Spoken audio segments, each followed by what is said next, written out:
Dan Moskal here, and in this video we're going to talk about how to speed up your website. And there's really three things. The web hosting is important, your cache is important, and then also what you actually have on your website as far as the images and how you've put those in. Along with kind of a dedicated server is also important. And the speed of your website is relevant when it comes to search engine optimization and making your site as user-friendly as possible. So before we even look at this stuff, it's important to know how many daily visitors you're getting to your website. If your website's getting 1,000 visitors or less, then you can use web hosting. This is looking at Dan Moskal University, but I recommend Bluehost web hosting. That's where I have all my websites. I moved them all over there. Been working online since 2006, but Bluehost seems to have the shortest downtime. They seem to perform the least amount of maintenance. Your website seems to be live the most. Some of the other companies, specifically Yahoo Web Hosting, at least used to restrict some of the ways you could use and build a WordPress website, which I personally wasn't a fan of. Maybe they've changed things since, but I would recommend Bluehost. You can check out some other ones, but Bluehost seems to be the fastest. Bluehost will also offer you a dedicated server. I don't have mine on a dedicated server. If you have tons of traffic to your website, then it might be worth getting a dedicated server. This is going to cost you a little bit more money.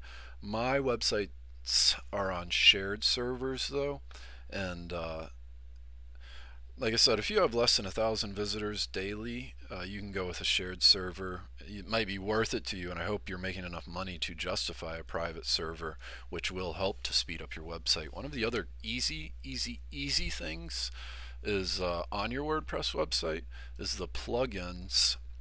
There's a whole bunch of Cachet plugins. So let's just search real quick. And I would search Cachet, C-A-C-H-E. There's two that I'm going to speak about.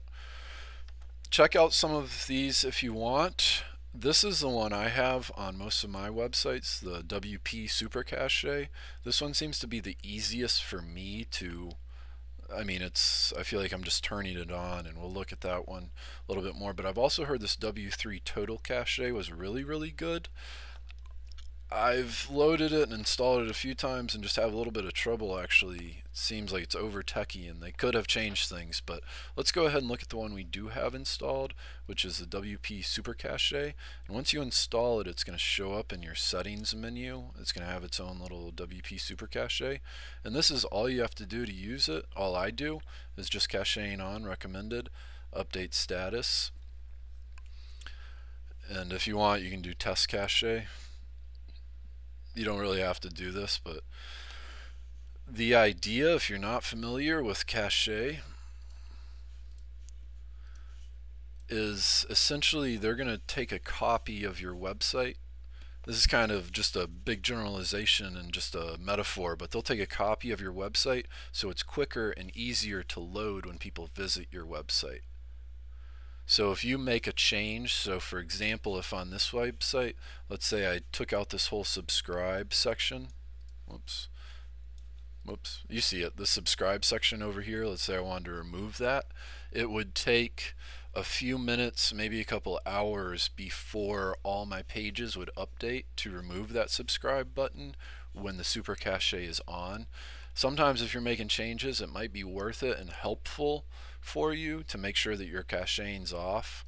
Because if your caching's off, you may make a change, but your pages will still look exactly the same way, especially if you just hit refresh. So that's just on a side note.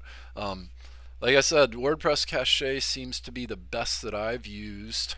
We've talked about web hosting, and then the third thing we were going to say is what your website's actually loading. There's a few plugins you can get to make sure that your widgets are loading later, and there's some tools you can use online to really check the site speed, including, I believe, Google Webmaster Tools. If you're adding images, I would recommend uploading it as media and then inserting it into your pages and posts, or even as your widgets. So you could, let's just use an example.